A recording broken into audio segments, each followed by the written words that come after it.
Muito boa tarde. Temos a imensa alegria de ter hoje connosco em simultâneo três das mais ilustres figuras do panorama artístico português e, porventura, hoje à minha esquerda, a maior concentração de talento que Portugal conhecerá. É por isso uma muito particular alegria termos a presença de Simão de Oliveira, Rui de Carvalho e Vítor de Sousa. Estamos num espaço que é um espaço dedicado à música e faço uma referência muito breve a duas pequenas histórias que me levam a encontrar cada um de vós. Não sei como se apresenta quem dispensa apresentações, mas encontro-os e a essência de cada um nestas duas breves histórias, neste espaço que é também um espaço dedicado à música, à Academia de Música de Elvas, e sei também que a música é uma arte que é bastante querida e cara a cada um de vós. A primeira é uma história verídica, contada pelo Papa Francisco, que tinha uma especial predileção pelo Prokofiev e que com quase 17 anos, justamente no dia em que desapareceu aquilo que no Prokofiev era mortal, questionou a sua avó no jardim da casa, dizendo que como era possível que um homem conseguisse produzir coisas tão geniais e tão bonitas. E a avó respondeu-lhe: sabes, é que tudo aquilo que ele construiu, a beleza que construiu no silêncio, com suor, com investimento, com dedicação, e depois produziu o belo. E até com sofrimento associado, fruto desse investimento que fez no silêncio. E, portanto, cada um de vós é um legado colossal de dedicação, de empenho, de sacrifício e de um profundo altruísmo para com os outros. A segunda pequena história que partilho convosco conta um episódio que juntou o Liszt e o Beethoven. O Liszt era um jovem pianista, estudante, com uns 11 anitos, e o seu professor de então, chamado Czerny, ter-lhe pedido insistentemente que conseguissem arranjar uma maneira do Beethoven ouvir o jovem pianista Liszt. E o Beethoven, que era avesso, por um lado, ao estigma dos meninos prodígio e, por outro, avesso também a estes encontros, foi escapando enquanto pôde. Até que, perante a insistência do mestre Czerny, consentiu que se promovesse este encontro. E o Beethoven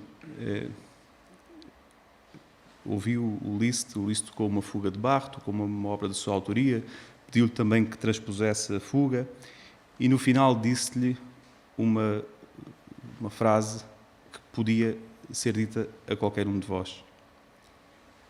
E disse-lhe o seguinte: sabes, tu vais ser feliz porque vais fazer os outros felizes e não há nada maior do que isso. Portanto, eu não sei como faria para os apresentar, dado que dispensam todas as apresentações, mas como disse há pouco, encontro cada um de vós nestas duas breves histórias. Passaria a pedir-lhes o favor de responderem perguntas que jovens colocaram. Começaríamos pelo Alentejo, numa pergunta para o Rui. Olá, chamo Maria Beatriz Dores, tenho 18 anos e frequento a Escola Secundária Dom Sancho II em Elvas. Estou aqui em representação do Grupo de Teatro da Escola e também da Associação Arcos. A pergunta que eu lhe queria fazer era qual é a importância da relação entre o teatro e a poesia nos dias de hoje. Aproveito desde já para lhe agradecer a inspiração que é para nós, aspirantes a atores, e também para lhe mandar um grande beijinho. Muito obrigado, minha filha. Ora bem, entre o teatro e a poesia, o teatro também é poesia, minha filha. Porque o teatro, mesmo quando nas alturas em que não é e não representa o bem e representa o mal, também é beleza, não é mesmo? Porque apresenta as duas faces. Na verdade, o teatro dá-se bem com a poesia dá-se bem com o teatro. Há muita poesia no teatro e há muita prosa na poesia. Portanto, eu vou dar um exemplo, minha filha. Por exemplo, o Gil Vicente Gil Vicente escreve poesia em redondilha, mas parece prosa, quer dizer, olhai vós bem que estes são eu, homem de boa ventura, em paz, nunca matura e a dizer o meu como a qualquer criatura. Portanto, isto é poesia, é redondilha. Se nós dissermos o Gil Vicente a fazer assim, é mais fácil do que dizer como se fosse poesia só, que é prosa em poesia, ou poesia em prosa. Pronto. Dá aqui um exemplo que eu julgo que respondi, minha querida filha. Está bem assim? Muito obrigado. Pronto, muito obrigado. Mas queria dizer uma coisa que há bocadinho ouvi falar no Liszt. Também a minha mãe era pianista e eu tive uma relação muito grande com a música, uma relação muito grande com a poesia, que a minha mãe gostava de poesia. Tive 2 irmãos atores, mas um dia a minha mãe contou-me uma história do Liszt muito engraçada. A minha mãe foi aluna do Viana da Mota, do grande pianista português, que era amigo do Liszt. Ora bem, acontece que ele um dia, lia tudo à primeira vista. Ele via uma partitura, ele lia imediatamente, era capaz de orquestrar aquela coisa. E um dia fizeram-lhe uma partida. O Liszt, como sabem, era um homem magro, seco, narigudo, e deram-lhe um acorde, com uma nota fora do acorde. Quer dizer, ele tinha que fazer um acorde e tinha uma nota fora. Ele começou a tocar, estava à primeira vista, a tocar, e quando chegou ao acorde, fez o acorde e deu com o nariz na nota. Pumba, fez assim, e fez o acorde com a nota que lhe faltava. Pronto. A minha mãe é que contou esta história, eu acho que quem contou foi o Viana da Mota, Sim. o grande pianista que era Sim. português. Pronto, desculpem esta introdução. Muito obrigado. Simone, se fizer favor. Olá, eu sou Carolina Guerreiro, tenho 17 anos, sou aluna do 10º ano do curso Técnico Psicossocial na Escola Profissional Bento de Jesus Caraça, em Beja, e tenho uma pergunta a fazer à Simone de Oliveira. A Simone é um ícone incontornável na cultura e da música portuguesa. Começou a fazer revistas muito nova e foi a primeira mulher portuguesa a representar Portugal no Festival da Canção. Numa altura em que ser artista em Portugal não era uma profissão bem vista pelo governo de Salazar. Como é que era ser mulher nessa altura e o que é que mudou ao longo destes anos? Oh, diacho, é muita coisa para uma resposta só. Ser mulher nessa altura era muito complicado. Não havia divórcio, a mulher só trabalhava com a autorização do marido, havia uma ditadura forte, mas eu, como nasci livre, mesmo contra a ditadura, fui dizendo as coisas e fazendo as coisas que eu achava que eram assim e que deviam ser assim. Talvez um bocadinho contra a situação, talvez até contra o que seria uma mulher naquela altura. Eu fui realmente a grande rebelde.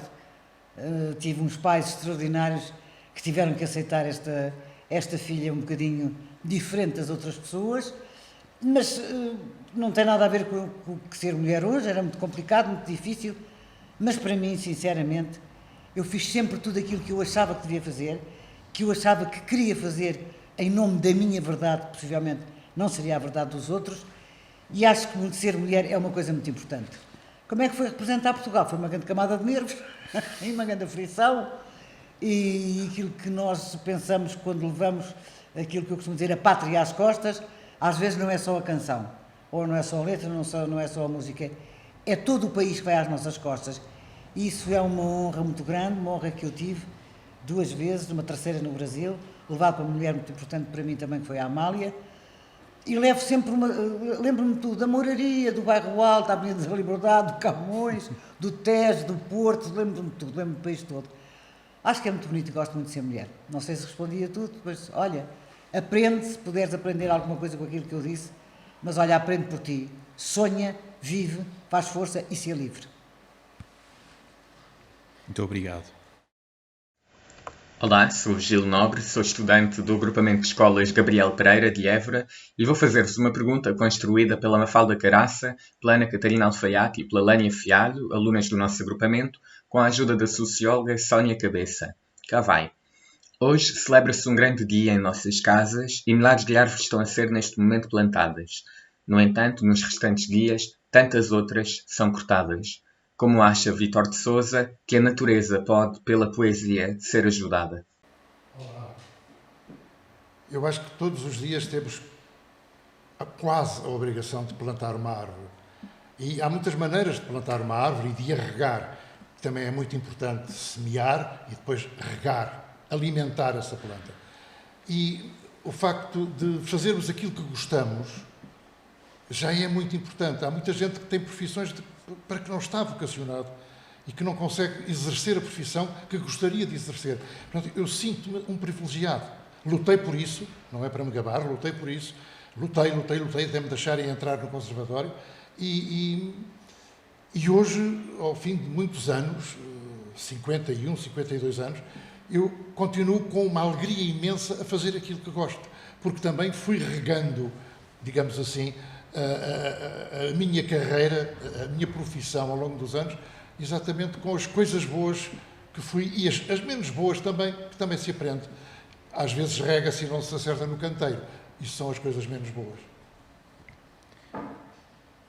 Muito obrigado. Do Alentejo passamos ao Algarve com uma pergunta para o Rui, se fizer favor. Olá, o meu nome é Sara, tenho 24 anos e sou de Machique. E a minha questão é a seguinte: poderá a poesia funcionar como ferramenta de maneira a dissuadir o público a adotar um determinado comportamento? Ou seja, a sensibilizá-lo de forma a influenciar as suas ações? Obrigada. Obrigado eu, minha filha, pela pergunta. Acho que sim, que a poesia é boa. A poesia trata do espírito. É a confissão de alguém que tinha guardado dentro de si beleza. Normalmente a poesia é beleza. Mesmo quando toca a assuntos tristes.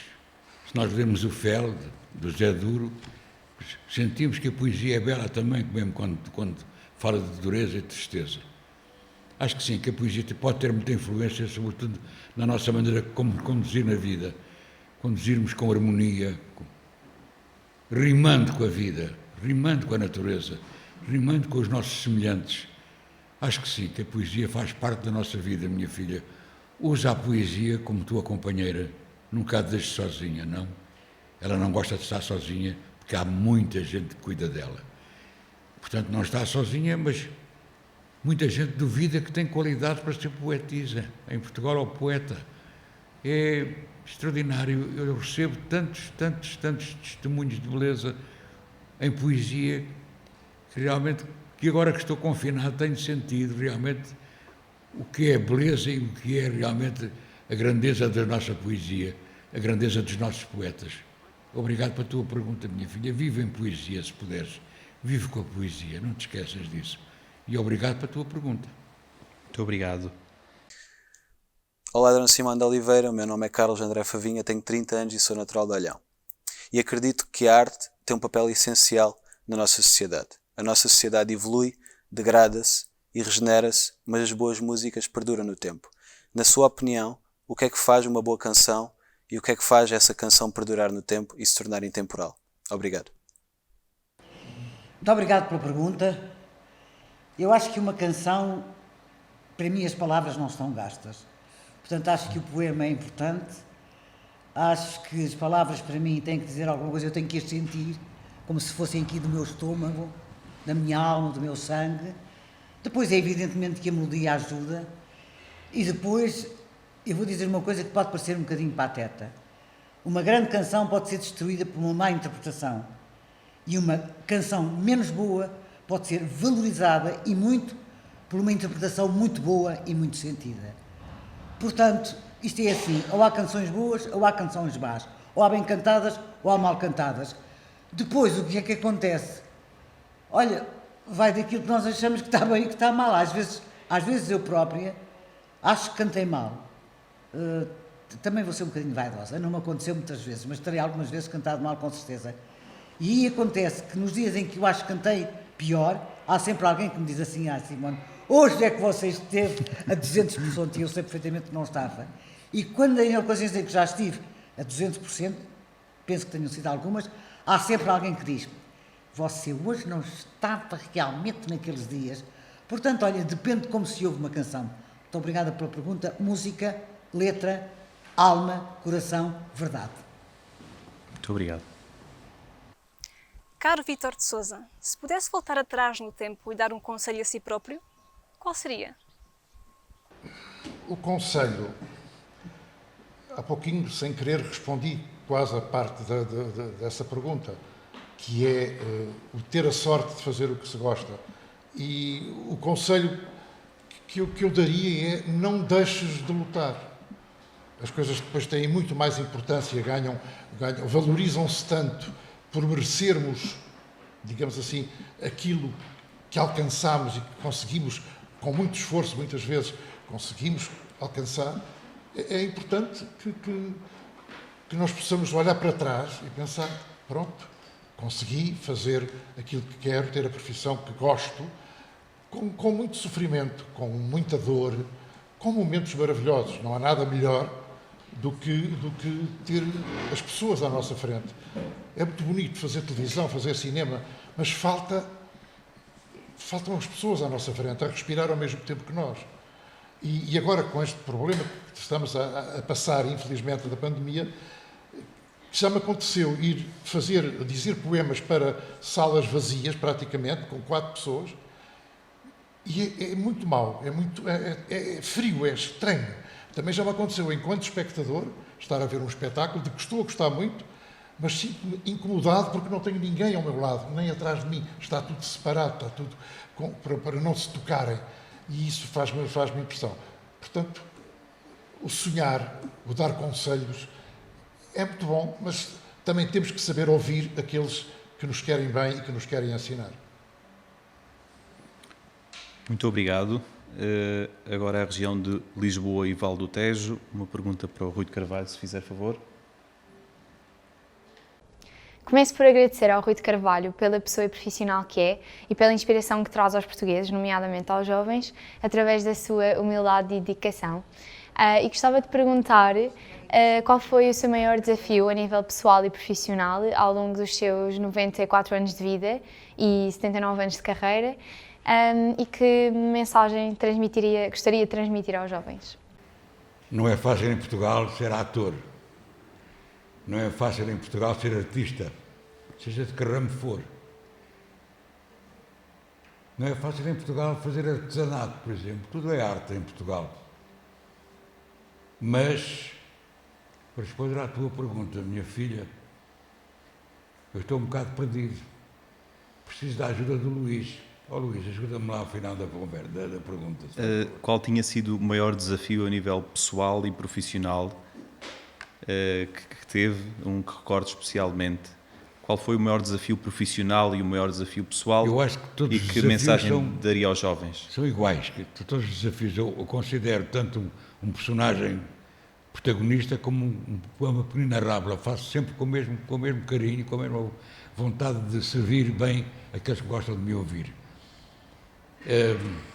Mas tenho um momento que nunca mais me esquece, uma peça do José Cardoso Pires, chamada O Render dos Heróis. É uma peça que me tocou profundamente e que me marcou profundamente, porque o personagem que eu fazia era um cego, que não era cego, era o povo português que via quando queria. Quando quer, vê, quando não queria, não via. Tinha um cartão e mudava à minha frente. E tinha a vantagem de fazer o espetáculo, fui com música do Carlos Paredes e com música do maestro Vitorino de Almeida. Foi um espetáculo que me encheu completamente quando eu estava no Teatro Moderno de Lisboa há muitos anos, isto em 1900 e qualquer coisa, 61 ou 62 mais ou menos. Isto foi um dos melhores momentos da minha vida, embora tenha muitos mais, e eu considero todos os outros momentos muito extraordinários, até que mesmo um papel em que não falasse. Nós podemos representar quando nós falamos. Não pode dizer, não tem palavras, não me interessa. Não tem palavras, mas tem expressões. Temos que representar, temos que mostrar que realmente estamos a perceber e estamos a dialogar. E, sobretudo, o teatro é diálogo, o teatro é uma ajuda. Quando estás a ver teatro, minha filha, estás a ser independente, a ser livre e a ajuizar aquilo que queres. O teu espírito crítico tem que aparecer. Portanto, é uma riqueza muito grande ver um espetáculo, ouvir um concerto, ouvir um bailado, ou ler um livro, ou ler um livro de poesia, um livro de prosa, ouvires uma peça de artesanato, ouvires uma renda de vírus, por exemplo. Tudo isso faz parte da cultura de um povo. E tudo que quando quiseres enriquecer a tua arca do tesouro, ouve a poesia, ouve a arquitetura, ouve a escultura, ouve a dança, ouve o teatro, ouve a música, ouve tudo isso e sente tudo isso, que ficas muito mais rica, minha filha, por dentro. Muito obrigado pela tua pergunta. Creio que te respondi. Se não te respondi, mando-te um grande beijinho na mesma e peço desculpa. Muito obrigado. Olá, eu sou a Madalena. Eu sou a Beatriz. Nós estamos aqui para representar a Associação Dream Dancing do Distrito de Santarém. E nós estamos aqui a fazer uma pergunta à Simone. Então, você já alguma vez participou num projeto sobre o meio ambiente, tipo, por exemplo, peça musical, Teatro, algo etc. assim? Tchau! São muito pequeninas. São pequeninas, mas eu vou responder. Teatro, em projetos de teatro, com certeza. Não sei mais o que eram as perguntas delas.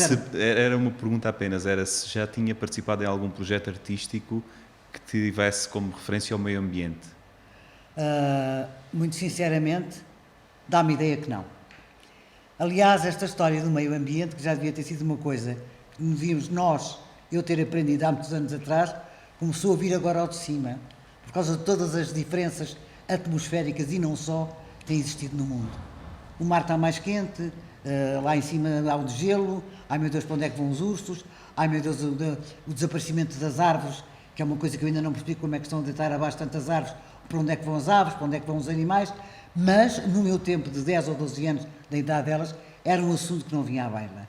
É um assunto que vem agora à baila, felizmente, que deve ser cuidado, devemos ter atenção, porque senão podemos, sem querer, fazer com que o mundo acabe. Nós próprios, com as nossas próprias mãos, com a nossa forma de respirar, com a nossa forma de viver, com a nossa forma de observar a própria natureza. E eu, durante 10 anos, e é uma pergunta que eu me faço muitas vezes a mim própria, eu durante 10 anos vivi numa quinta, meu pai é gerente de uma fábrica de moagem, ao pé do Tejo. Portanto, durante 10 anos eu vi o Tejo, eu vi as fragatas subirem o Tejo para largarem as sacas de farinha. Hoje, nesse mesmo sítio, há avenidas, há autocarros, há prédios. Eu pergunto, para onde é que foi o Tejo? Porque durante 10 anos, desde 18 meses até vir para o liceu, eu vivi à beira do Tejo, a ver as fragatas. Nesse mesmo sítio hoje, há prédios, autoestradas. Para onde é que foi o Tejo? Se alguém me puder responder agora, eu fico muito grata. Muito obrigado. Olá, eu sou o Kevin, tenho 21 anos e a pergunta que eu venho fazer é: de que forma é que sendo ator e declamador o ajuda na preservação da natureza? Não, a resposta praticamente foi dada, Sim. Não é pelo Rui, pela Simone. É importante, não é que não nos queremos armar em professores, e eu muito menos, mas é importante que nós consigamos fazer chegar às pessoas essa mensagem de que todos nós podemos melhorar-nos e melhorar quem está à nossa volta. É uma coisa muito, muito recente e atual, infelizmente. A máscara que temos que usar. Todos tivemos a máscara posta antes de começar a falar convosco. E agora tirámos, está aqui no bolso. E, portanto, é o respeito por nós e o respeito por todos vós que estão aqui à volta, que não são vistos pelos espectadores, mas estão aqui 8, 10 pessoas a trabalhar connosco. E, portanto, há que respeitar e fazer respeitar. E temos também essa função. Não é vaidade, não é nada, mas é uma função de... Por isso, muitas vezes, os atores, por alguns partidos e algumas situações, são convidados a participar em. Depois das eleições não nos ligam nenhuma, mas antes das eleições, vais ali dizer um poema, vais ali fazer não sei o quê, vais ali aparecer e tirar uma fotografia. Depois a gente precisa de qualquer coisa e não nos conhecem praticamente. Isso tem acontecido muito. Mas, repito, é importante chegar às pessoas e penso que, tanto quanto eu sei, e ouço à minha volta, tenho conseguido chegar a algumas pessoas, graças a Deus. Embelezas a natureza. Perdão? Embelezas a natureza com o teu trabalho. Exatamente. A natureza ganha com o teu trabalho. Exatamente. É exatamente isso que acontece. Bravo, Sr. Vítor de Sousa. Muito obrigado. Passamos ao norte e uma pergunta para o Rui de Carvalho, se fizer favor. Olá, o meu nome é Beatriz Neri, tenho 20 anos, sou da Academia de Teatro Timbra e estou a acabar a minha licenciatura em Interpretação na ESMAI.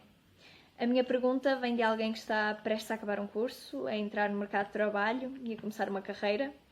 como é que ao fim de mais de 50 anos de carreira consegue manter a paixão pelo teatro e pelas artes performativas em geral, se essa paixão se altera desde o início da sua carreira até agora, se sim, de que forma, e o que é que faz para preservar essa paixão? Obrigada. Obrigado pela pergunta, meu amor. São 78 anos de profissão, minha filha, que eu tenho. E continuo a gostar dela da mesma maneira, com a mesma paixão, e a servi-la da mesma maneira também. Sinto-me maravilhosamente, e ainda hoje represento, minha filha. Eu estava a representar, se me deixassem, agora não têm deixado, mas estava a representar a Ratoeira da Agatha Christie, e acabou há quase 2 meses, na verdade, não nos deixa representar, ou não, se calhar tem razão para não haver contaminação. Mas continuo a gostar na mesma, na minha profissão, e quero dizer uma coisa que há bocadinho ouvi a minha querida colega e amiga Simone dizer, que falou da carochinha, da história. Eu estreiei-me com 8 anos, entrei a primeira vez no palco, tinha 8 anos na Covilhã, porque eu vivi na Covilhã. Isto tem uma explicação, porque o meu pai era militar, estava lá colocado como na Covilhã, e tive que viver 4 ou 5 anos quase na Covilhã. Eu estreiei-me lá, numa festa para meninas, que eram as Florinhas da Rua. Eu estreiei-me numa peça, porque a minha mãe, que era pianista, é que ensaiou a parte musical da peça, da história da carochinha. Eu fazia um Ardina, vendia ao jornal, era o Mesquite que eu vendia. Olha o Mesquite, mas nessa altura não tinha tanta voz como tenho agora. Ora, meu amor, parece que sim, o amor é o mesmo, continuo a apaixonar-me por aquilo que faço, e faço sempre com um espírito de serviço, e não para crescer na vida, mas eu não estou cá, eu não sou ator de montra, sou ator de bengala. Já há muitos anos que ando com bengala, minha filha, porque os atores de montra duram pouco tempo e os de bengala vivem a vida toda. Muito obrigado. Obrigado, minha filha, obrigado. Simone, se fizer favor. Olá, Simone. Antes de mais, espero que esteja tudo bem consigo. E aqui vai a minha pergunta. Qual foi o momento ou experiência que a marcou mais e gostaria de voltar a repetir? Muitos beijinhos, com muitas saudades. Gosto muito de si. Olá, Maria, muito obrigada. Deve ter sido difícil inventar-te uma pergunta porque me conheces bastante bem. Há vários momentos por décadas da minha vida, mas é evidente que a Desfolhada é um marco indiscutível e ficará para sempre na minha memória a chegada à Santa Apolónia, com imensa graça, porque nós levámos 10 horas da fronteira aqui do Alentejo para chegar a Lisboa, porque as pessoas estavam na linha do comboio, uma coisa que se faz, penso que em 2 horas e tal, 3 horas. Eu levei 10 horas naquele comboio que parecia que não andava, porque as pessoas estavam realmente na linha, com espigas de vinho, de milho vermelho, com, meu Deus do céu, foi uma coisa inexplicável. E quando passámos de Espanha para Portugal de comboio, porque havia dois colegas da televisão que não queriam andar de avião, vieram perguntar-me se eu deixava o comboio andar. O senhor que me perguntaram era um senhor já de uma certa idade, tirou o boné e disse: minha senhora, dá licença, e começa a chorar. Ai, o que fizeram ao nosso país. Vinham-me perguntar a mim se o comboio podia começar a andar. Ou seja, ponha lá a andar o comboio, à vontade. E depois, ao chegar a Vila Franca de Xira, aquilo começou a andar muito devagarinho. E soube depois, daquele disparate que era Santa Apolónia, que da televisão, que de Santa Apolónia ligavam para a televisão a dizer: olha, estão cá 200 pessoas. E depois já eram 500. E depois já eram 1000. Até melhor os homens a cavalo. E depois já eram 10.000. E de repente perdeu-se completamente o controle e eram 23.000 pessoas. É inesquecível, e é inesquecível também porque a pessoa, quando eu saí de comboio, a primeira pessoa a dar-me um abraço foi o meu pai. E o meu pai nunca me disse que eu cantava bem. Nunca fui ver um espetáculo meu. Fui ver um espetáculo meu numa boate, e de repente eu vejo entrar o Sr. Macedo, com o seu chapéu diplomático, os seus olhos azuis, e pensei, já não sabia se as unhas eram grandes, se o decote era grande, como é que estava, como é que não estava, porque, e nessa noite, eu tenho um anel que era da minha bisavó, passou para a avó, passou para a minha tia, depois para mim e hoje está nas mãos da minha filha, que é um anel único da família. E nesse dia em que lá estava o meu pai, há um senhor que diz: passa o tempo, quem terá sido o gajo que lhe deu o anel? E eu vejo o meu pai dar um salto na cadeira E de repente eu olhei para ele e pensei, não é a tua filha, é a outra que está aqui no palco, esquece, apaga e não ouças. E o meu pai deve ter percebido pelo meu olhar, eu não disse nada, que era preciso sentar-se. Portanto, há o lado bom e depois há este lado que eu também passei. Mas são memórias, são coisas inesquecíveis. Como é inesquecível o facto de Amália Rodrigues, e está aqui o Vítor Sousa que sabe que é verdade, ter dado o meu nome para estar no espetáculo dela no Ampiá e ter dado o meu nome para eu ir ao Brasil como representante de Portugal. E lembro-me de ser um Maracanãzinho que leva 45 mil pessoas e a Amália fazia parte do júri e lembro perfeitamente, estava o Soloviev da Rússia, o Chico Buarque da Holanda, a Ima Sumac, várias pessoas, agora não sou capaz de me lembrar mais, e a Amália entrou vestida com um sari azul bordado a ouro, sem saltos, ela tinha 1,5 m, exatamente à altura da Sra. Laura Alves.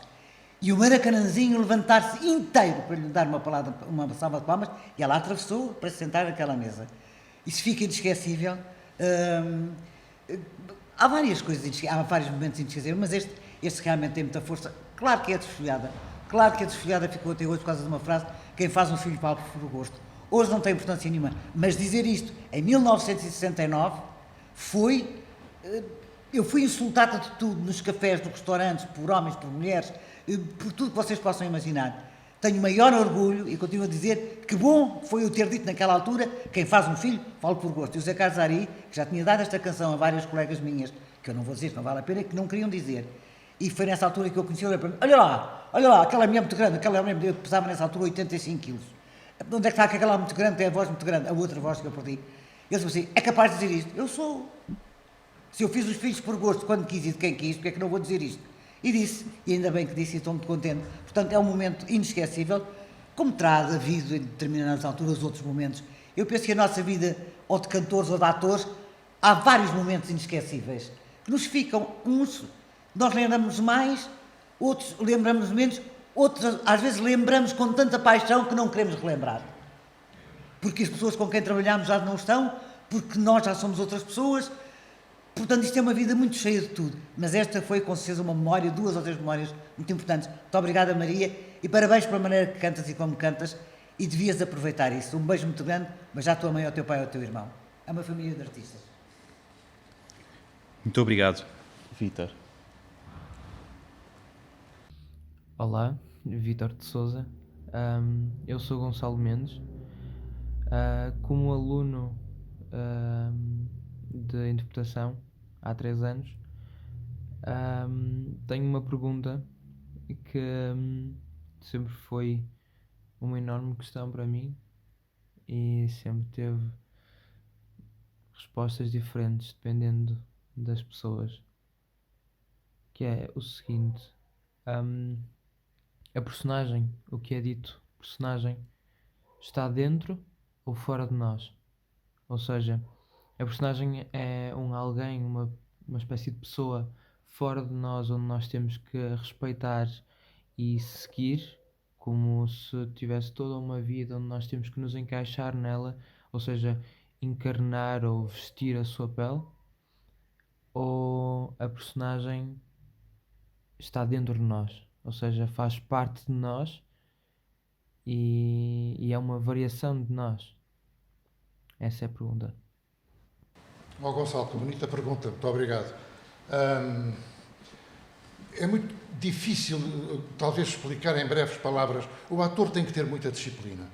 A personagem vai-se encontrando nas diversas etapas que uma peça de teatro que vai ser levada à cena tem que passar. Os ensaios de leitura, no meu tempo os ensaios de leitura demoravam 1 mês, agora não tanto, muito menos. Mas era 1 mês à volta da mesa a ler. Não só íamos decorando, como íamos... E o ator tem que ser disciplinado.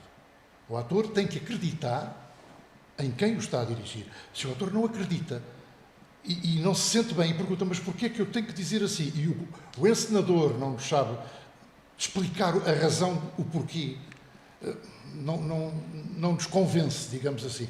Agora, a personagem vai crescendo dentro de nós. Logicamente, se eu fizer um larápio, eu não vou assaltar pessoas no meio da rua para ganhar a personagem, logicamente, mas é importante, e eu continuo a achar, e é verdade, a disciplina é fundamental. Nós acharmos que bem que eu vou fazer isto, ou que bem que... Eu adoro que me corrijam. adoro, mas tenho que perceber que a pessoa que me está a corrigir me é credível. É muito importante.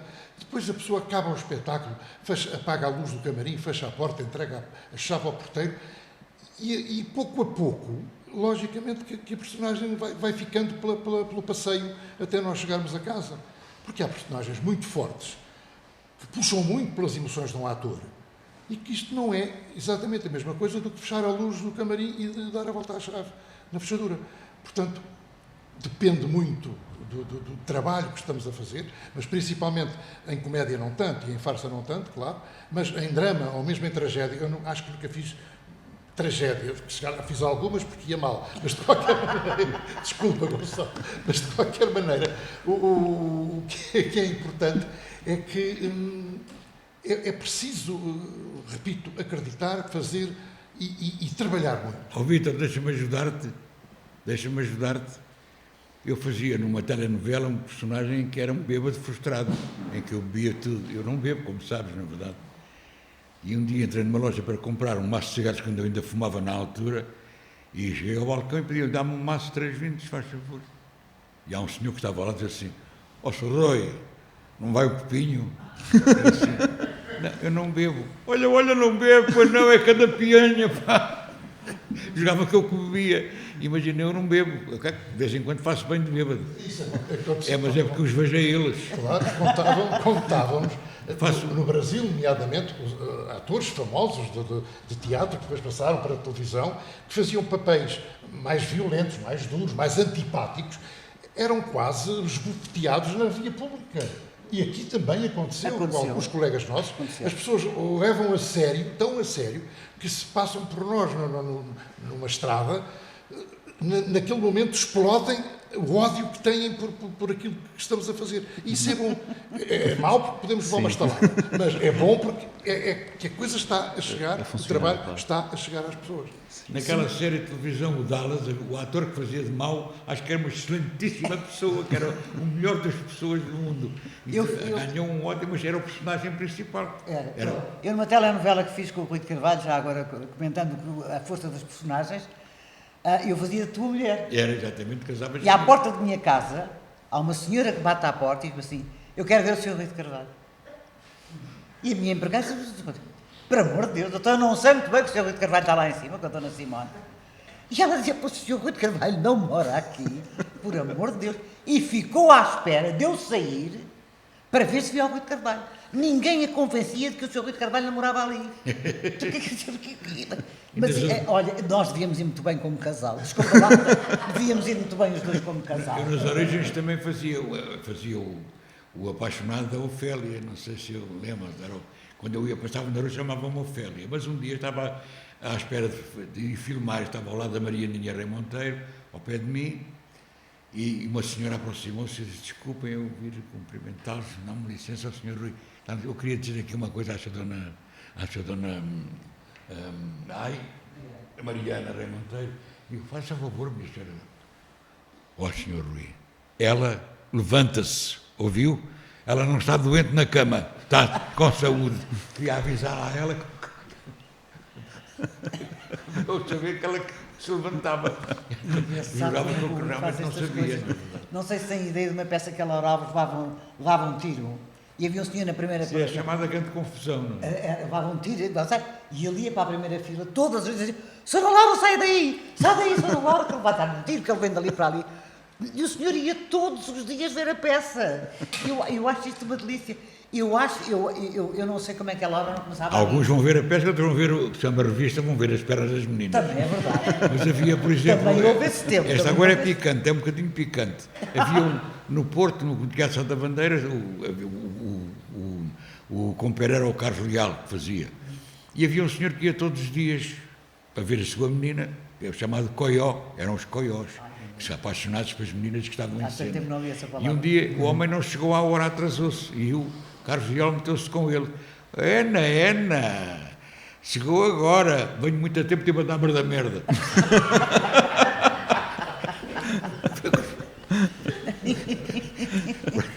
Esta é uma história picante, desculpem, mas enfim, a palavra merda, como o teatro, como sabem, realmente tem algum significado. Dá-nos sorte, pronto.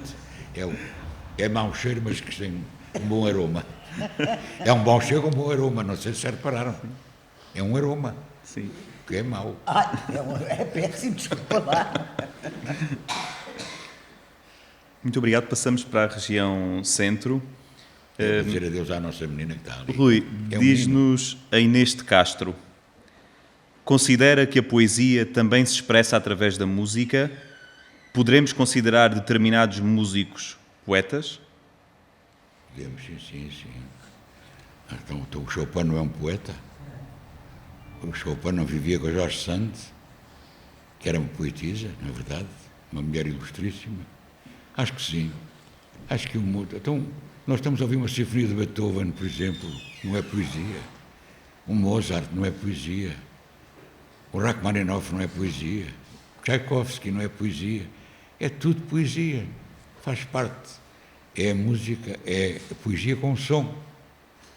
É gente, ouvir uma boa sinfonia, ou ouvir um bom concerto, ou um bom terceto, ou um quarteto, ou um octeto, tudo isso, se me sabe bem. Eu, por exemplo, trabalho com música, gosto de estar a estudar e ouvir música.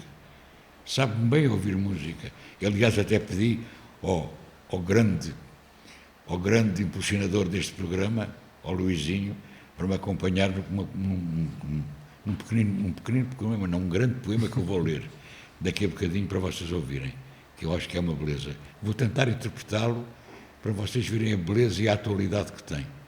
E aquilo que nós realmente temos que respeitar, a natureza. Muito obrigado. Simone, o Rafael Tomás Vaz pergunta: o sol de inverno não tem calor, mas aquece-nos a alma numa época do ano que é mais sombria. O que é que lhe aquece a alma nestes tempos de pandemia que estamos a viver? Um bocadinho como diz o Rui, a música. Eu tenho muitas vezes, a parte da tarde das minhas tardes, é passado na Mezzo, que tem óperas e que tem música clássica, e quando eu sei pouco destas coisas, depois falo com a minha filha, que sabe muito de ópera porque vai muito à ópera, porque ela própria faz parte dos coros. A minha filha, que tem uma voz muito boa, nunca quis cantar, ninguém na minha família canta, mas ela realmente canta muito bem e faz parte dos coros das óperas. E quando eu não sei, mas é uma coisa que eu vejo, eu faço renda e ponho na Mezzo para ver e para ouvir, quer bailados, que a Mezzo transmite muito, ou óperas, e tenho visto coisas lindíssimas. Eu não me lembro bem do que era a pergunta. Como é que eu passava os tempos da pandemia? O que é que lhe aquece a alma nestes tempos de pandemia que estamos a viver? Olha, aquece-me a alma, por exemplo, o telefonema diário que este senhor me faz, o Vítor de Sousa, e os seus casquinhos me faz, que o meu professor de voz, eu tenho aulas de voz, ainda, continuo a ter aulas de voz, me faz todas as noites. Há 4 ou 5 amigos que me telefonam todos os dias. Naturalmente faz-me companhia o telefonema que a minha pela minha filha faz do WhatsApp, não vive em Portugal. Naturalmente faz-me companhia olhar para a fotografia dos meus pais, por exemplo. A minha mãe morreu quando eu tinha 33 anos. E é nesse ano que eu vou ao festival e volto a cantar. A minha mãe não me ouviu voltar a cantar. E nesse ano o Zé Carlos Ari escreve: quem disse que morreu a madrugada, quem disse que esta noite foi perdida, apenas o meu povo. E eu vou cantar isso onde é que nós fizemos a tragédia? Ao Maria Matos, exatamente porque a minha mãe nunca mais me ouviu cantar e a voz ainda não estava certa. E o Zé Carlos Ari disse: és capaz de voltar a cantar? E eu disse: eu vou. Eu lembro do Zé Fialho, estarmos num ensaio, do Zé Fialho dizer assim: olha lá, e se tu logo perdes a voz? E eu disse assim: eu nunca mais vou perder a voz. E até hoje nunca mais perdi a voz. E volto a cantar por causa da morte da minha mãe. Portanto, tenho muitas saudades do Varela. Tenho muitas saudades do Varela. E eu também. Era muito amigo dele. Não sei. Fizeram camarim durante muitos anos, não foi? Durante 15 anos estivemos juntos. Nunca trocámos uma palavra mais azeda. Nunca. Ficámos sempre. Sim. Vivemos na maior paz. Sempre. Tenho muito a memória das chaves dele. Eu vivo na mesma casa, durmo na mesma cama onde ele morreu, no mesmo quarto, na mesma casa. Claro que depois mudei a casa toda, o quarto é que se mantém igual.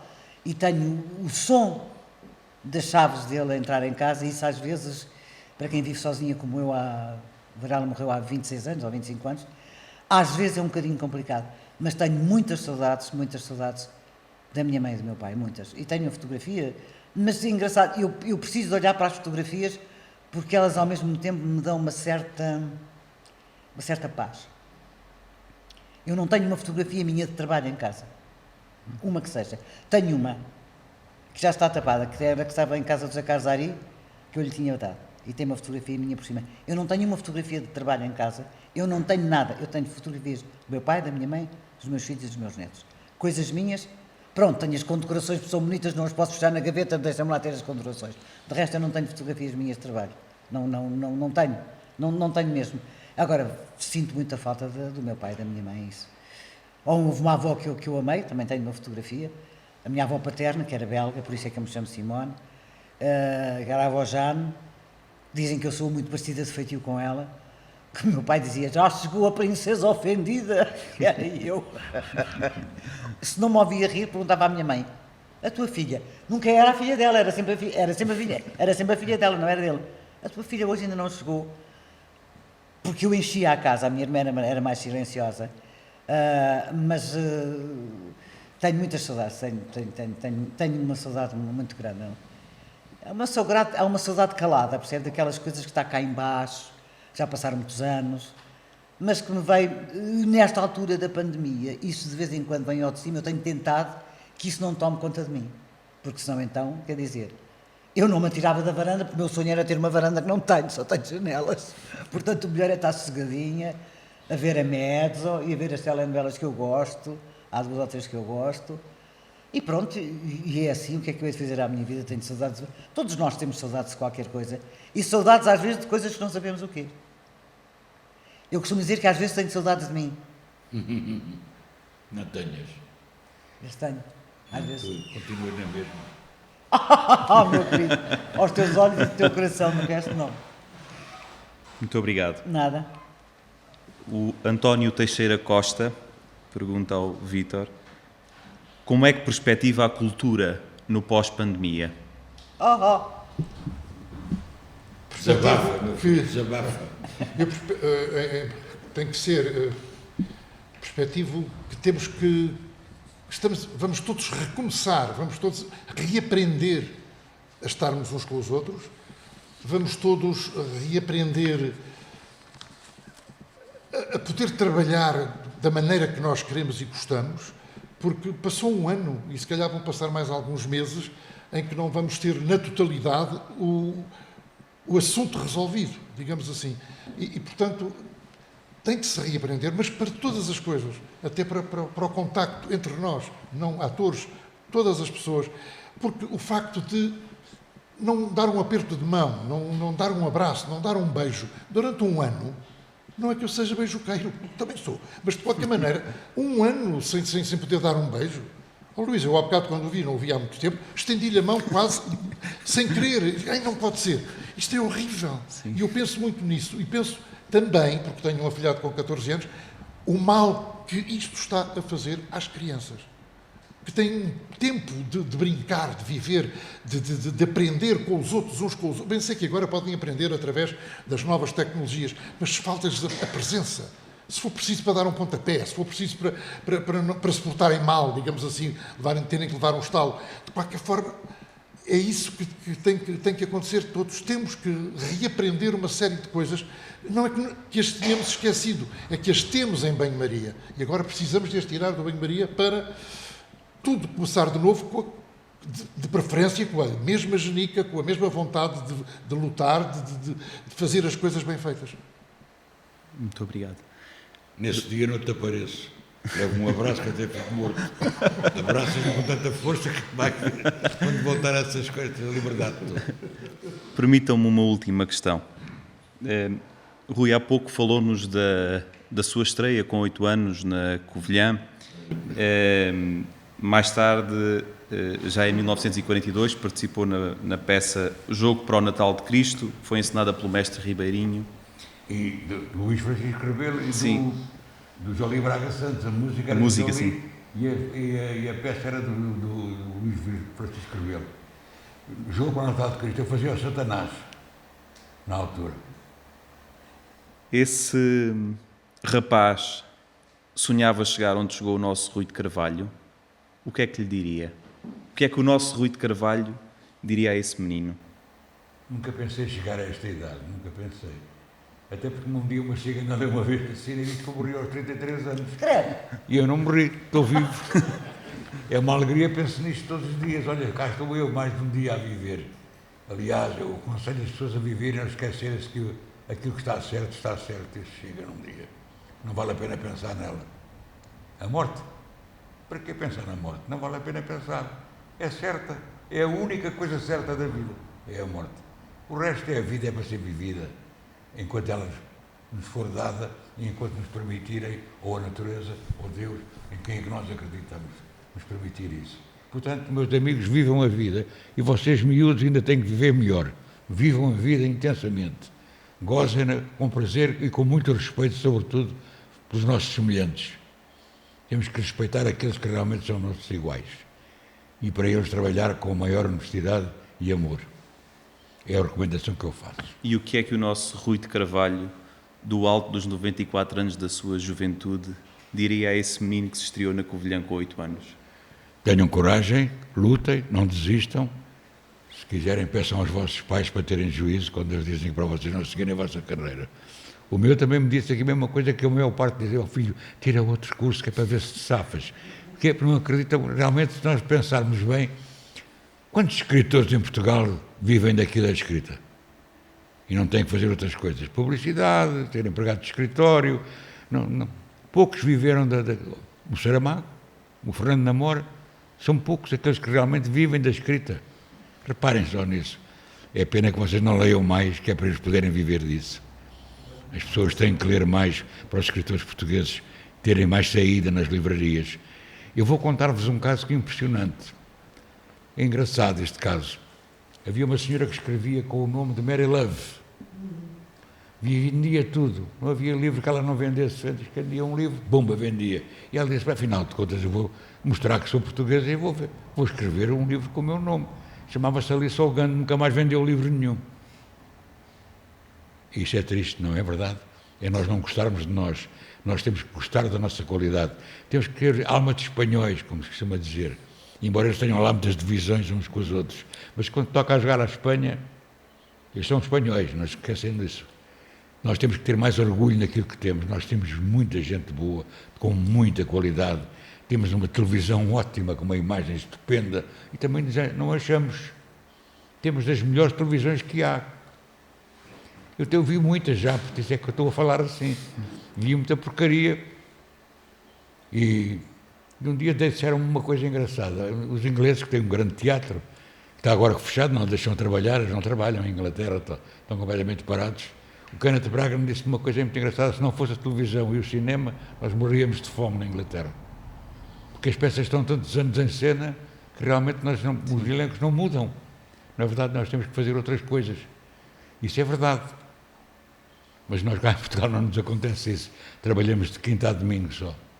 E às vezes de quarta a domingo. Vá lá, mas isso é por milagre. Quando estamos a trabalhar, não é como estamos agora confinados. Porque eu continuo a dizer, há bocadinho eu disse isto de brincadeira, mas é verdade. Há um dia de finados e os dias de confinados, que somos agora, não é verdade? Continuamos a ser finados. Isso é o que eu não queria. Vamos acordar, vamos estar vivos para quando isto aparecer outra vez e a liberdade de chegar, de podermos mexer-nos, podermos falar uns com os outros, estarmos aptos a abraçar-nos e a apertar-nos com grande alegria e a trabalhar, continuar a trabalhar com muita força. Para vocês todos, para vocês mais novinhos e para aqueles rapazes do meu tempo. Rapazes e raparigas do meu tempo, é como eu costumo dizer. Rapazes e raparigas do meu tempo, a gente não pode perder o menino que tem dentro de nós. Eu tenho um menino com 18 anos e não o abandono. E tenho 18 anos, sabem porquê? Para poder entrar em toda a parte. Porque assim já sou maior e já posso entrar. Portanto, mantenham o menino dentro de vós, não o deixem morrer. Ele é vivo até ao último momento. Nós desaparecemos do mundo em 24 horas. Vamos para a Terra, assim que partimos, 24 horas depois já não somos nada. Não se esqueçam disso. Portanto, vivam a vida intensamente, com prazer. E obrigado pelas vossas perguntas. Muito obrigado. Simone, em 1958 participou no Festival da Canção Portuguesa e nos 2 anos seguintes ganhou esse festival. O que diria hoje essa menina Em à nossa 58 não Simone. ganhei nenhum festival. Não, dois anos seguintes. 59, não. O primeiro festival que eu ganho, eu começo a entrar nos festivais. Os festivais começam, o primeiro festival foi o António Calvário, que foi em 1900 e não sei o quê, troca o passo. E depois eu entro já no 3º ou 4º Festival da Canção, já na televisão. No primeiro, o primeiro dos primeiros, o primeiro Festival da Canção que houve, sem haver televisão, foi outra coisa, foi o Festival da Canção que houve, Exato. num Cinema Império. Exatamente. Pronto, então, sim, é esse que me refiro, esse. sim. Festival da Canção do Cinema Império. Os poemas das canções eram ditos pelo Sr. João Vilaré e pela Dona Carmen de Lourdes. E eu vinha do Centro de Preparação de Artistas da Rádio. E inventaram, uns 10 minutos antes do festival, para apresentar aquela menina que era eu, que cantava com a outra voz. Ainda bem que eu perdi, porque esta é muito melhor. Ainda bem que eu perdi a outra era um desastre. Eu ouço as vozes assim, que aquela... E arranjaram então esse quarto de hora, porque também não me pergunto porque é que eu também não sei explicar. Tudo acontece sem eu saber explicar porquê. E os meus colegas não acharam muita graça. Não acharam. A única pessoa que me falou nesse dia foi o Tristão da Silva, que já não está cá connosco.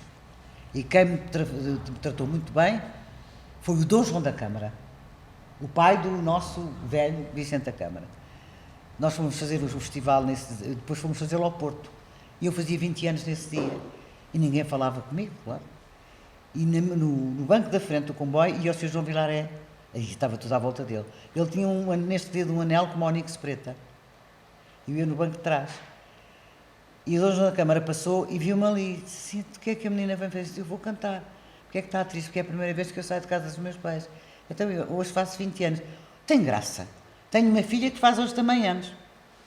E foi ele que me acompanhou, e foi ele que esteve comigo, e foi ele que me foi buscar à pensão, que ninguém estava em hotéis, era pensões, quais hotéis.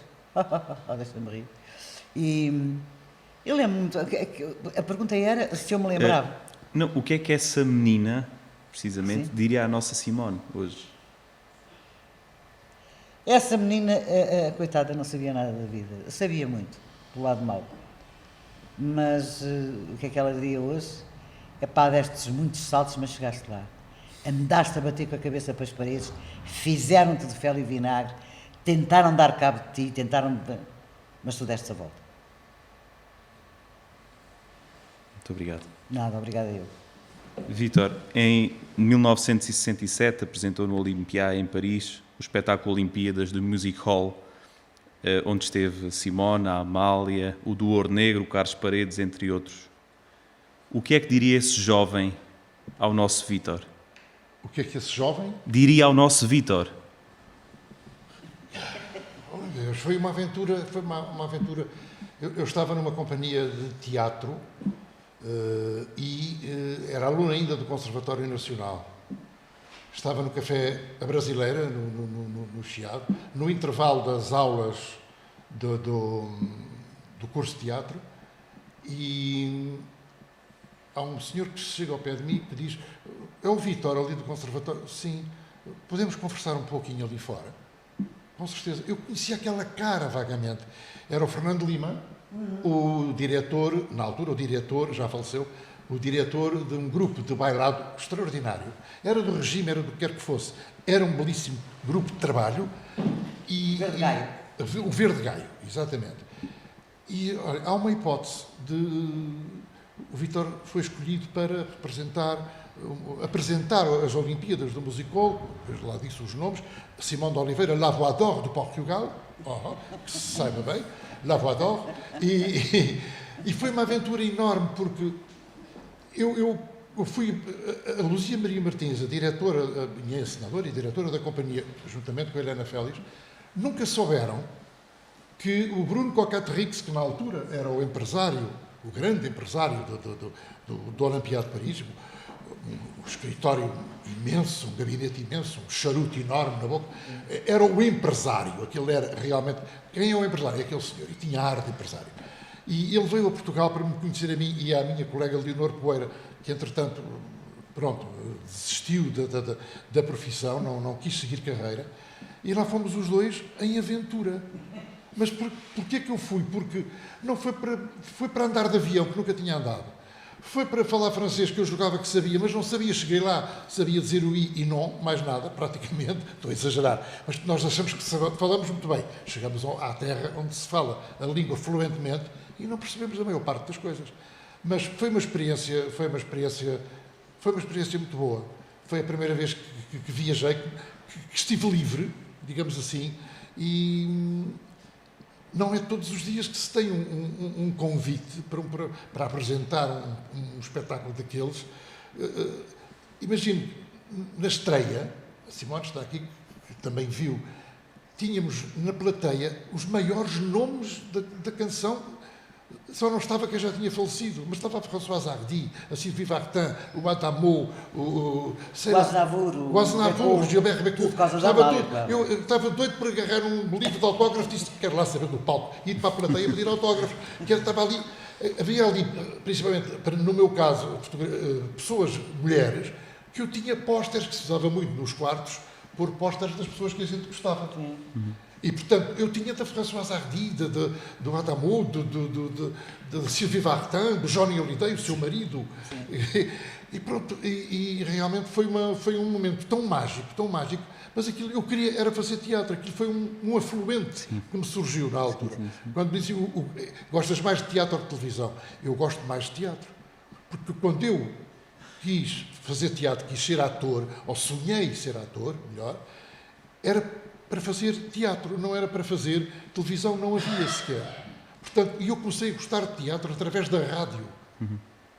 Através da rádio, a ouvir esparramachado no chão, a ouvir as histórias, as vozes. E uma das vozes era a do Sr. Rui de Carvalho, que me fascinava, a Sra. Dona Carmen de Lourdes, a Sra. Dona Eunice, a quem eu devo o facto de estar aqui hoje. Foi a Eunice, a minha querida madrinha, que me apresentou ao Sr. Francisco Ribeiro Ribeirinho, para ele me poder incluir num espetáculo de Gil Vicente que ia fazer. Portanto, foi com uma cunha. A verdade é esta, chama-se cunha aí. Agora, acho que já ninguém mete cunhas. Não, agora, mas de qualquer maneira foi graças a esse empurrão da Eunice que eu comecei a trabalhar como ator estagiário. E, portanto, aquilo para mim foi uma aventura. E quando regressei, eu quis logo ir novamente aprender a fazer teatro, aprender e ser convidado para companhias. E fui fazer pequenos papéis, fiz figuração, aqueles que chega lá e não diz nada, está só encostado a uma parede a fazer de pajem e não faz mais nada. Depois era figuração especial, já diz uma coisinha qualquer, já diz, entra no cenário e diz, está aqui a carta para o senhor engenheiro, já é bom, já vai-se logo embora, que só diz aquilo, não há dinheiro para pagar mais. De qualquer maneira, a ida a Paris eu não esquecerei nunca, porque foi um sonho que eu nunca tinha sonhado. Há uma infinidade de razões, de coincidências, de acasos que fazem com que a vida das pessoas se misturem. E daí decorre que há pessoas que passam pela nossa vida e deixam pouco, outras que nos deixam pouco, outras que levam pouco. E há os casos invulgares de pessoas que deixam muito e nas quais nós deixamos muito também. E depois há o milagre daqueles que não passam, que ficam. E eu agradeço aos três o facto de serem esse milagre nas nossas vidas. Há uma coisa que eu gostava de preparar. Muito obrigado. O Vítor falou de muitos colegas que já partiram, como se estivessem vivos. Não morreram nunca. Mantêm-se vivos. Hoje, às vezes, acontece que um ator, quem entra para a profissão, deve saber o seu passado, deve conhecer o seu passado, deve conhecer o nome dos seus colegas mais antigos. Eu conheço quase todos e honro a quase todos, trabalho para todos aqueles que realmente fizeram crescer a minha arte em Portugal. Fizeram crescer, não tanto como eu gostaria. Gostava que o teatro fosse mais importante para os portugueses e espero que isso aconteça, o teatro e todas as outras artes, não só o teatro, na verdade.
Texto inspirado num artigo de um jornalista espanhol feito por Luís Zagalo. O texto é da autoria de José Luís Martín Descalzo.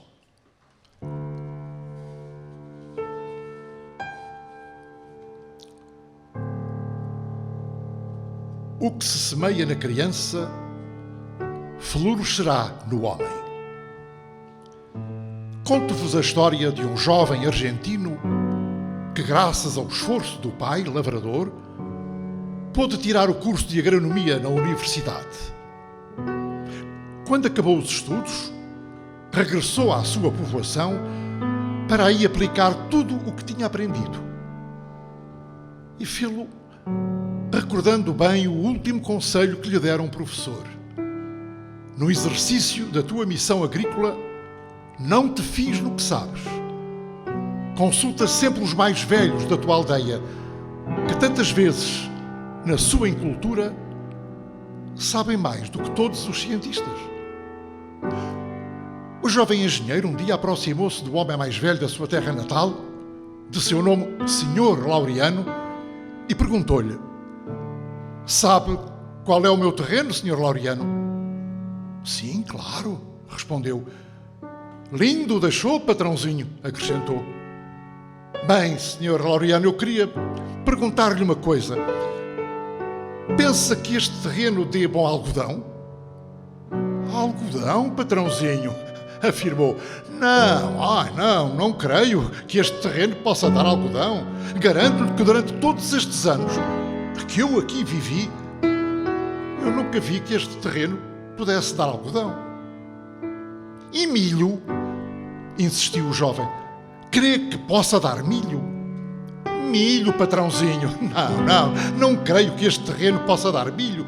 Pelo que sei, este terreno apenas pode dar algum pasto, um pouco de lenha, sombra para as vacas e talvez alguma fruta. Mas milho não creio que dê. Cada vez mais desanimado, o nosso jovem engenheiro insistiu ainda. E soja, Sr. Laureano? Poderá dar soja, o terreno? Soja, patrãozinho? Olhe, não o quero iludir. Eu nunca vi soja por estes lados. E já lhe disse, algum pasto, um pouco de lenha, sombra para as vacas e alguma fruta do monte, nada mais. O jovem engenheiro, cansado de receber sempre a mesma resposta, desta vez já não perguntou e disse: bom, Sr. Laureano, agradeço-lhe tudo o que me disse, mas em todo o caso vou experimentar. Vou semear algodão no terreno e vamos ver o que dá. Homem, claro, patrãozinho. Patrãozinho, se se semeia é outra coisa. E de facto, o mundo está repleto de senhores laureanos que estão absolutamente convencidos de que as coisas não funcionarão porque não se investiu em fazê-las funcionar. Os sonhos acontecem quando se semeiam na realidade. Jovens, esperar que no terreno da vida se instale o êxito sem que se semeie é pura perda de tempo. Se os vossos sonhos estiverem nas nuvens, não se preocupem. Estão no lugar certo. Construam agora os alicerces. Se podemos sonhar, também podemos tornar os nossos sonhos realidade. Lembra-nos do Walt Disney. E mesmo que apareçam pedras no caminho, lutem sempre. O rio atinge os seus objetivos porque aprendeu a contornar os obstáculos. Se os vossos esforços forem vistos com indiferença, não desanimem, pois também o sol, quando nasce, dá o mais grandioso dos espetáculos e a plateia continua a dormir. E mesmo que vos digam que nada de importante fizeram, não liguem, não. o mais importante já foi feito. Cada um de vós. Semeiem sempre, queridos jovens, que não vos aconteça como aquele jovem que se lamentava a Deus porque nunca lhe tinha saído o Euromilhões. Achava ele que a sorte apenas tocava aos outros. E até que um dia escutou a voz do alto que dizia: muito bem, eu farei com que te saia a ti. Mas podias ao menos comprar um bilhete. Sim, porque até para sair o Euromilhões é preciso semear.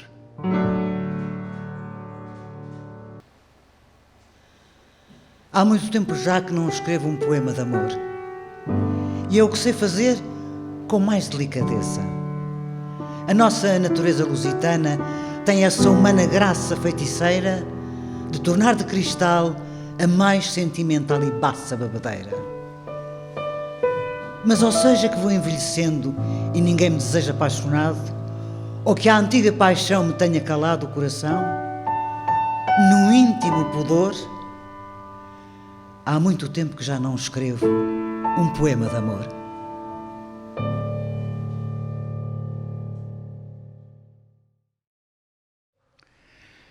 Esta carta, que vou ler e tentar representar, foi escrita pelo chefe índio ao grande chefe de Washington, presidente dos Estados Unidos da América, em 1854, em resposta à proposta do governo norte-americano para comprar as terras da sua tribo. O grande chefe de Washington mandou dizer que desejava comprar a nossa terra e assegurou-nos também a sua amizade e benevolência. Isto é gentil da sua parte, até porque sabemos que ele não precisa da nossa amizade. Vamos, porém, pensar na sua oferta, pois se não o fizermos, o homem branco virá com armas e tomará a nossa terra. O grande chefe de Washington pode confiar no que o chefe de Seattle diz com a mesma certeza com que os nossos irmãos brancos podem confiar na alteração das estações do ano. A minha palavra é como as estrelas, não empalidece. Como podeis comprar ou vender o céu ou o calor da terra? Tal ideia é-nos estranha. Se não somos donos da pureza do ar ou da refulgência da água, como podeis comprá-los? Cada quinhão desta terra é sagrado para o seu povo. Cada folha radiosa de pinheiro, cada praia arenosa, cada véu de neblina na floresta escura, cada clareira, o inseto a zumbir, são sagrados nas tradições e na consciência do meu povo. A seiva que circula nas árvores carrega consigo as recordações do pele vermelha. O homem branco esquece a sua terra natal quando depois de morrer vagueia por entre as estrelas. Os nossos mortos nunca esquecem esta terra formosa, pois ela é a mãe do pele vermelha. Somos parte da terra e ela é parte de nós. As flores perfumadas são nossas irmãs. O veado, o cavalo e a águia são nossos irmãos. Portanto, quando o grande chefe de Washington manda dizer que deseja comprar a nossa terra, ele exige muito de nós. O grande chefe manda dizer que irá reservar para nós um lugar onde possamos viver confortavelmente. Ele será nosso pai e nós seremos seus filhos. Portanto, vamos considerar a vossa oferta de comprar a nossa terra.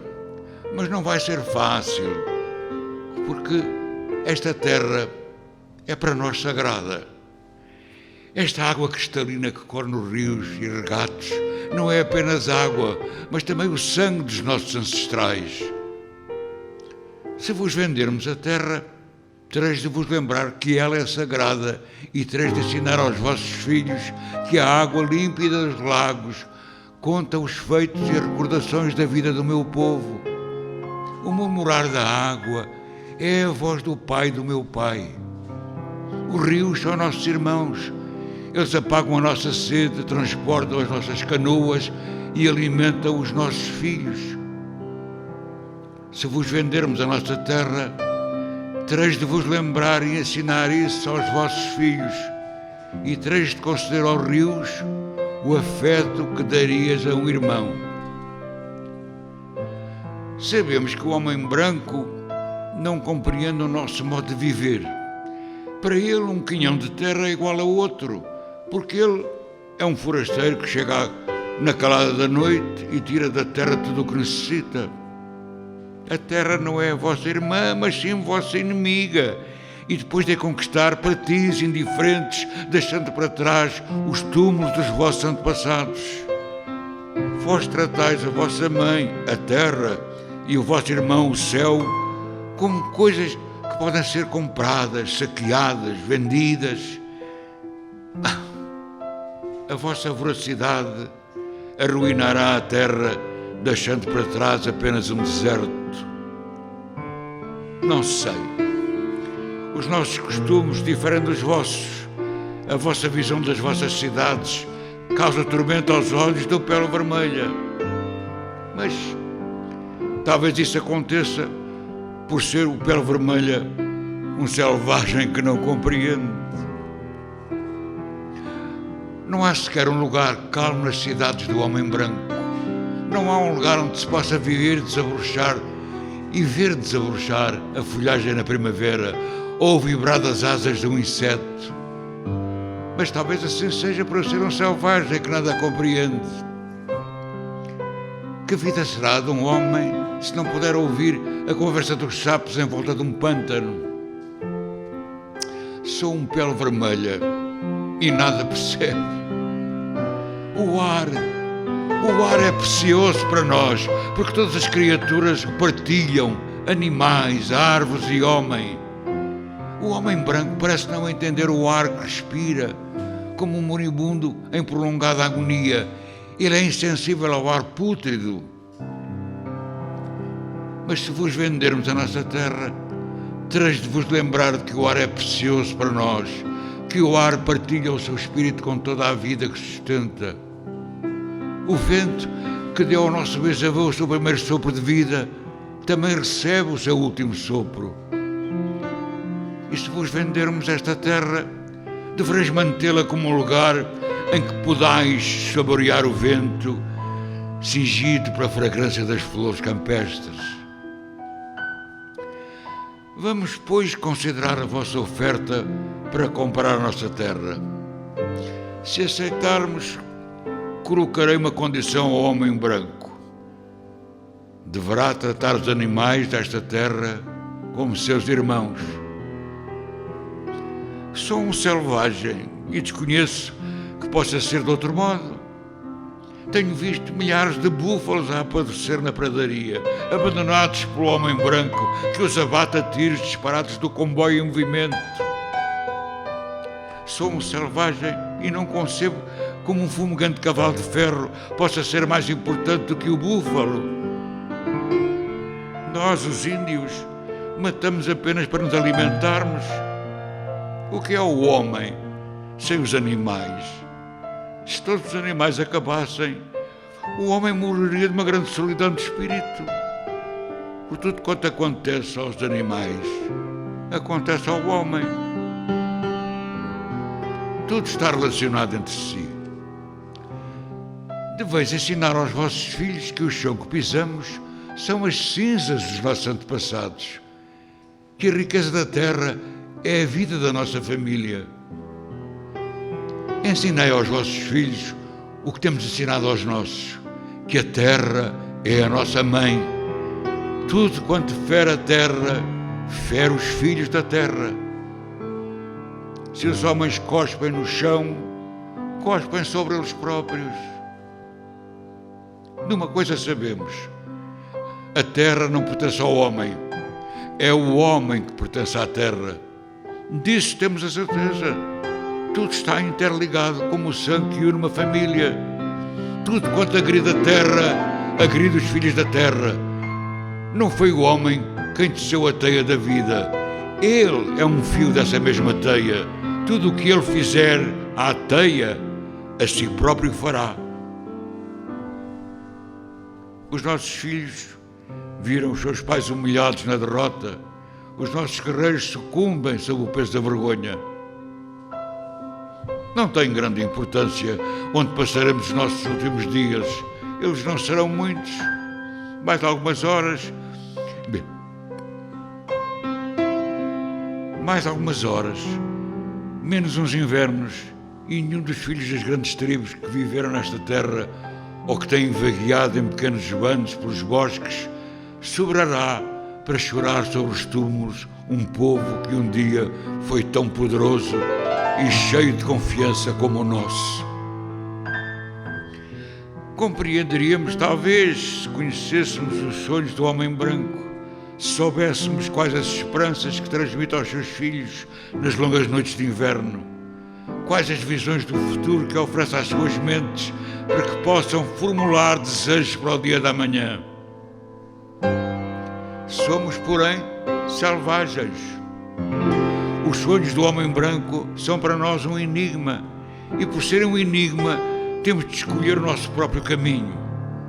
Se consentirmos, será para garantir as reservas que nos prometestes. Lá, talvez possamos viver os nossos últimos dias conforme os nossos desejos. Quando partir o último homem vermelho, ou o último pele vermelha, e a sua lembrança não passar da sombra de uma nuvem a pairar sobre as pradarias, a alma do meu povo continuará a viver nestas florestas e praias, porque as amamos como um recém-nascido ama o bater do coração da sua mãe. Se vos vendermos a nossa terra, amai-a como nós a amamos, protegei-a como nós a protegemos. Nunca vos esqueçais da vossa força, poder e coração. Conservai-a para os vossos filhos e amai-a como Deus nos ama a todos. Numa coisa sabemos: o nosso Deus é o mesmo Deus e esta terra é por Ele amada. Nem mesmo o homem branco pode evitar esse nosso destino comum. Nem o homem branco, cujo Deus com ele passeia e conversa como amigo, pode evitar este destino comum. Poderíamos ser irmãos, apesar de tudo. Uma coisa sabemos, e talvez o homem branco venha um dia a descobrir também: o nosso Deus é o mesmo Deus. Talvez julgueis agora que o podeis possuir do mesmo modo que desejais possuir a nossa terra, mas não podeis. Ele é Deus da humanidade inteira e a sua piedade é igual para com o pele vermelha como para o homem branco. Esta terra é amada por Ele e causar dano à terra é desprezar o seu Criador. Os brancos vão talvez acabar, talvez mais cedo que todas as outras raças. Continuais a poluir a vossa cama e a vez de morrer uma noite sufocados pelos vossos próprios desejos. Caminhais para a vossa destruição rodeados de glória, inspirados pela força de Deus que vos trouxe a esta terra e que por algum especial desígnio vos deu o domínio sobre ela e sobre o pele vermelha. Esse desígnio é para nós um mistério, pois não entendemos porque exterminam os búfalos, domam os cavalos selvagens e enchem os locais recônditos das florestas com a respiração de todos os homens e mancham a paisagem exuberante das colinas com fios falantes. Onde está a floresta? Destruída. Onde está a água? A desaparecer. Estará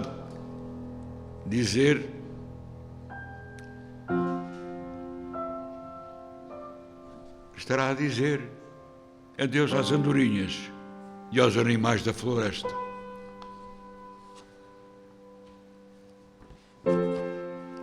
Este é o fim da vida e o começo da luta pela sobrevivência.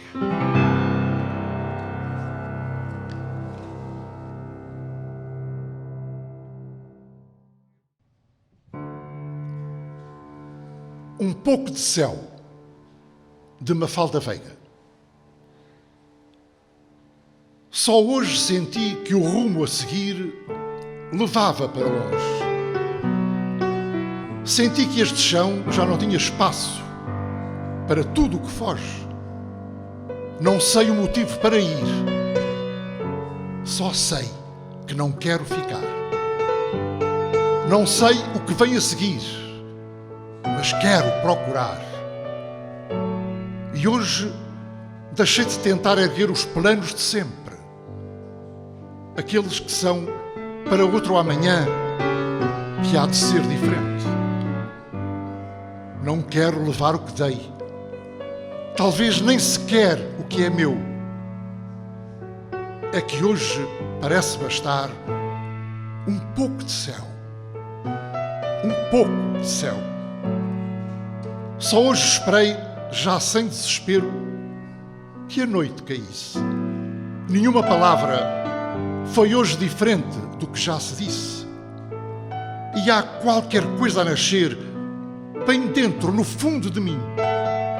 E há uma força a vencer qualquer outro fim. Não quero levar o que dei. Talvez nem sequer o que é meu. É que hoje parece bastar um pouco de céu. Um pouco de céu.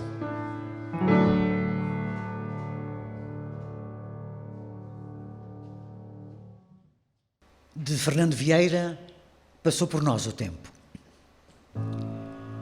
Passou por nós o tempo e deixou marcas que o espelho nos revela sem surpresa. Resignados que estamos aos limites da nossa natureza. Passou por nós o tempo e deixou marcas que se não veem, mas que doem mais por se cravarem fundas na memória, finas como punhais. Passou por nós o tempo e deixou marcas, rugas, perplexidades, cicatrizes que visíveis ou não se desenvolvem no jeito de raízes. Passou por nós o tempo e deixou marcas, sinais que se amontoam na lembrança, sem despertar no tempo que decorre um tempo de mudança. Passou por nós o tempo e deixou marcas que nos motivam com ou sem motivo, que sem remorso nem vingança marcam o tempo de estar vivo.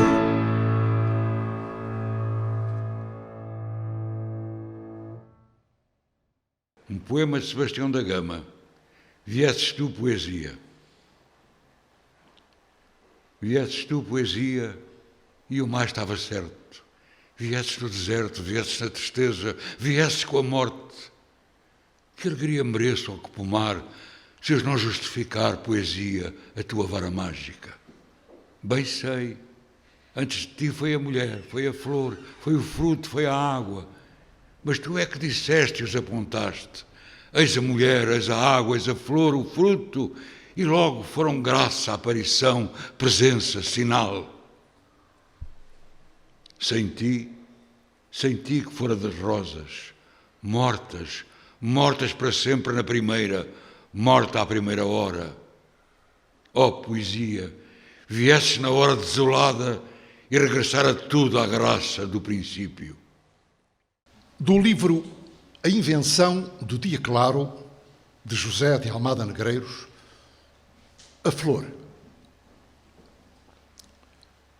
Pede-se a uma criança, desenhe uma flor.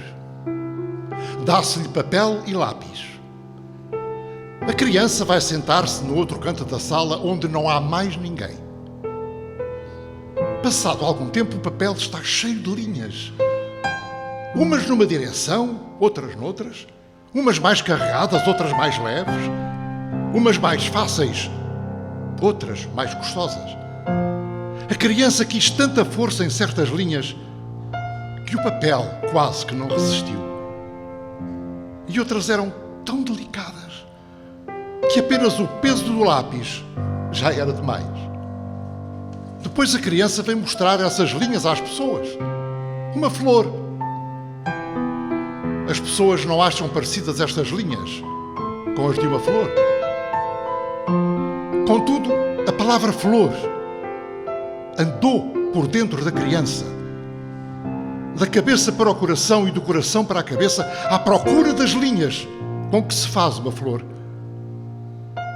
E a criança pôs no papel algumas dessas linhas, ou todas. Talvez as tivesse posto fora dos seus lugares, mas são aquelas as linhas com que Deus faz uma flor.